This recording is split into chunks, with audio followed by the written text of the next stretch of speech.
अस्सलाम वालेकुम, मैं हूं आपका अपना शेफ गुलजार और आज बहुत सारे सवालात थे आप लोगों के और उसके जवाबात जो है वो मैं देने जा रहा हूं। सबसे पहला सवाल यही होता है कि किस तरह से मैं इस फील्ड में आया और बचपन से शौक़ था या क्या था। बहरहाल ये जैसे एक आर्टिस्ट होता है, जैसे एक सिंगर होता है, एक एक्टर होता है, इसी तरह से शेफ़ भी जो होता है वो अंदर से ही एक प्रोफेशनली एक बचपन से उसको इस चीज़ का शौक़ होता है।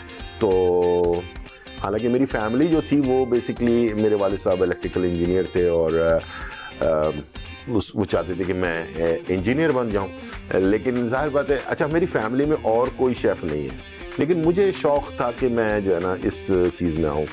शुरू के दिनों में इतना ज़्यादा वो इसका रुझान मुझे जैसे होता है इंसान को ख़ुद को पता नहीं होता कि मैं इस वक्त किस ट्रैक के ऊपर जा रहा हूँ। पहले शुरू में ज़रा म्यूज़िक का शौक़ रहा, कुछ एक्टिंग वगैरह का शौक़ रहा। उसके बाद अचानक रेस्टोरेंट जो है फैमिली ने एक रेस्टोरेंट बिल्ड किया, तो फिर मुझे पता चला कि बेसिकली असल में मेरा शौक़ जो है ना वो ये कुकिंग की तरफ है। तो मैं अपने रेस्टोरेंट पे जाना आना हो रहा होता था, तो बहुत सारी डिशेस बनती थी, बहुत सारे शेफ़ भी होते थे, काम भी हो रहा होता था। तो उस माहौल में रहते रहते मुझे ये शौक़ हुआ कि मैंने कहा यार ये काम तो होता ही है, लेकिन इसको क्यों ना बहुत ज़्यादा अच्छे ग्रेड पर जो है ना इस काम को किया जाए और कुछ ऐसा कुछ सीखा जाए जो वर्ल्ड वाइड जो है ना पता चले लोगों को कि हाँ ये शेफ़ का जो बेसिकली उस वक्त रुझान जो था पाकिस्तान में इतना लोगों में पॉपुलर नहीं था और लोग इसको अच्छा नहीं समझते थे उस वक्त। इसलिए कि मेरी फैमिली ने भी, जब मैं इस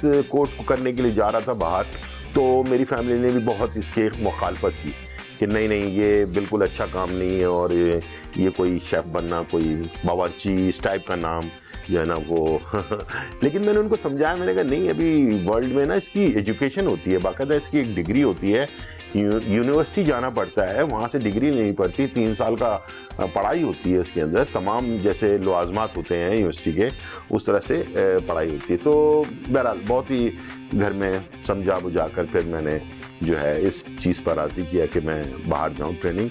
मुख्तसर ये कि मैं बाहर चला गया और अपनी अच्छी ट्रेनिंग, यानी कि मैं चाहता था कि शेफ़ बनूँ तो प्रॉपर शेफ़ जिसको कहते हैं वो ट्रेनिंग हासिल करूँ। तो फिर बाहर गया, जाकर सबसे पहला मेरा स्टेशन था वो था जापान।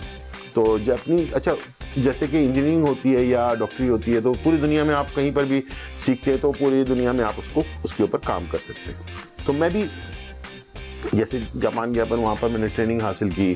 ट्रेनिंग हासिल करने के बाद तकरीबन कुछ 3 साल की ट्रेनिंग हुई, फिर 2 साल का जो है ना कोर्स होता है हमारा, वो यानी कि सिखाया जाता है, जैसे कि मुख्तलिफ जगहों पर ले जाते हैं और वहाँ पर जैसे होटल होता है उसका अपना अलग तरीक़ाकार होता है, रेस्टोरेंट का खाने का तरीक़ाकार अलग होता है, इसके अलावा बार वगैरह होता है, स्पा होता है, रिज़ॉर्ट होता है, हर जगह के खाने का स्टाइल बिल्कुल डिफरेंट होता है। तो सर्विंग अलग होती है, तरीक़ाकार अलग होता है, या बल्क में जब खाना बनाते हैं जिसको हमारी पाकिस्तानी ज़बान में पकवान कहते हैं, 100 लोग 200 300 लोगों का खाना बनाया जाता है, तो उसका भी तरीक़ाकार बिल्कुल डिफरेंट होता है। तो अल्लाह का शुक्र है मुझे मौका मिला, तो पहले जापानीज़ कुज़ीन सीखा, पहले फिर उसके बाद थाई, फिर मलेशियन, फिर मुख्तलिफ़ मुल्कों में रहते रहते कोई ज़िंदगी के 25 साल समझ लें इस तरह से गुजर गए। और उसी दौरान जब मैं ट्रेनिंग कर रहा था तो फिर मेरी वाइफ से मेरी मुलाकात हुई। वो भी उसी इंस्टीट्यूट में ट्रेनिंग कर रही थी जहाँ पर मैं कर रहा था।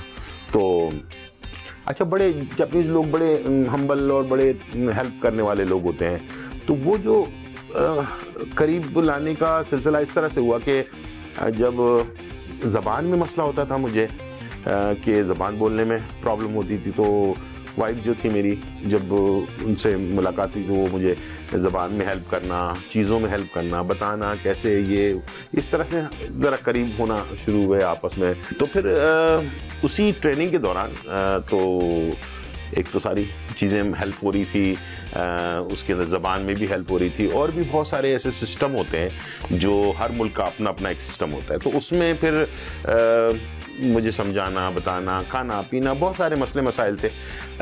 तो उसके साथ फिर माशाल्लाह टाइम गुजरता गया और उसके बाद आखिरकार ये नतीजा निकला कि शादी हो गई। अच्छा, शादी के बाद जो है फिर वहाँ के जो प्रॉब्लम्स थी वो ये थी कि हमारा रहना एक मुश्किल, एक महंगा मुल्क है, तो बहुत सारे मसले मसाइल थे। फिर हम दोनों ही अपना जॉब किया करते थे और साथ में अल्लाह का शुक्र है बहुत अच्छा टाइम, इसलिए कि वो मुल्क जो है जापान बहुत ही पीसफुल लोग हैं, बड़े हम्बल, बड़े हेल्प करने वाले लोग हैं। इन चीज़ों को तो मैं कभी ज़िंदगी में भी नहीं भूल सकता। फिर हमने ज़बान सीखी मैंने, और इतनी अल्लाह का शुक्र है ज़बान सीख ली जापानी कि अब मैं जितनी उर्दू बोलता हूँ उतनी मैं जापानीज़ भी बोल लेता हूँ। और माशाल्लाह घर पर भी और जापानीज़ लोगों से जब मुलाकात होती है तो उसमें भी जापानीज़ बोलने का मौका मिलता है, तो बहुत ही अच्छा लगता है। और बहुत सारी अच्छी बातें भी हुई, बहुत सारे मुश्किलात भी हुई। लेकिन इंसान जब परदेश में होता है, शुरू में तो हमें इतना पता नहीं चला, लेकिन ये कि यंग एज होती है, लड़कपन होता है, तो अच्छी अच्छी चीज़ें इंसान सीख लेता है। ऐसे मुल्क में अगर चला जाए जहाँ पर आपको अच्छी चीज़ें सिखाई जा रही होती हैं, तो मैं तो चाहूँगा कि लाजमी जो टीन एज में बच्चे होते हैं ना, उनको आप लाजमी उसको मौका दें कि वो जाएं, जाकर वहाँ का माहौल देखें। इसलिए कि एक ही माहौल में हम जब रह रहे होते हैं तो हमें पता नहीं चलता बेसिकली दुनिया जा किस तरफ रही है।